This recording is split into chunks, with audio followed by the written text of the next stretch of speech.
মইনাহত আজি তোমালোকৰ বাবে নতুন সাধু এটা লৈ আহিছো সাধুটো হৈছে এটা নিগনিৰ কাহিনী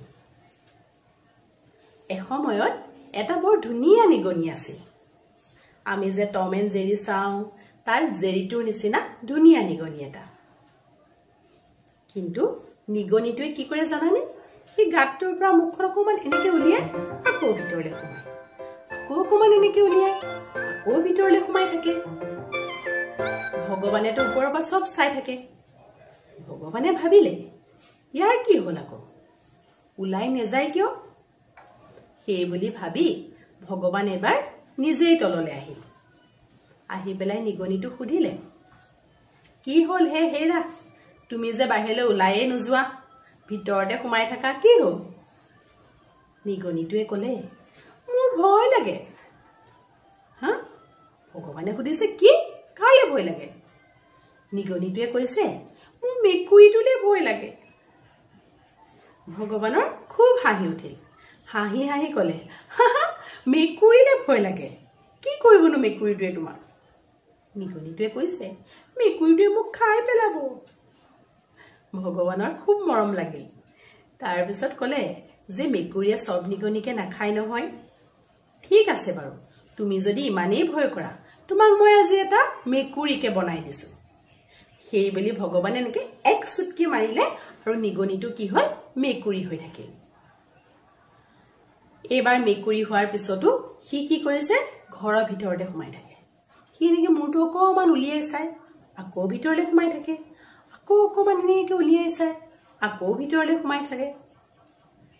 ভগৱানে ভাবিছে কি হ'ল ইয়াৰ আকৌ ভগৱান পৃথিৱীলৈ নামি আহি সুধিলে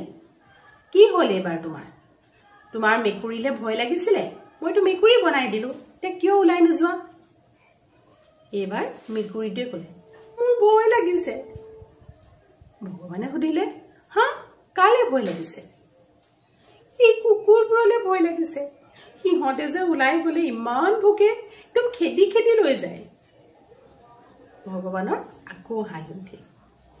ওৱা কুকুৰটোলেনো ভয় কৰে নেকি ঠিক আছে বাৰু তোমাক মই কুকুৰকে বনাই দিম সেই বুলি ভগৱানে আকৌ এক চুটকি মাৰিলে আৰু নিগনিৰ পৰা যে মেকুৰী হৈছিল সেই মেকুৰীটো এবাৰ কুকুৰ হৈ থাকিল কুকুৰ হোৱাৰ পিছতো সি এতিয়া বাহিৰলৈ নোলায় সি ভিতৰতে সোমাই থাকে নহয় সি এনেকে মূৰটো উলিয়াই গেটখনেদি এনেকে অকমান চাই আকৌ এনেকে ভিতৰত সোমাই থাকে এইবাৰ ভগৱানৰ কিন্তু অকমান খং উঠিছে দেই ভগৱান আকৌ নামি আহিলে আহি পেলাই সুধিলে ঐ তই অকমান ওলাই নেযাও কিয় অকমান যাচোন মুকলিকে ওলাই যা খেলগে লগৰবোৰে কি কৰিছে চাগে কুকুৰটোৱে কি বুলি কৈছে জানানে মোৰ ভয় লাগিছে ভগৱানে সুধিলে এইবাৰ আকৌ কালে ভয় সি কৈছে মোৰ মানুহবোৰলে ভয় লাগে মানুহবোৰে যে মই ওলাই গলে মাৰিবলৈ খেদে মোৰ বিৰাট ভয় লাগে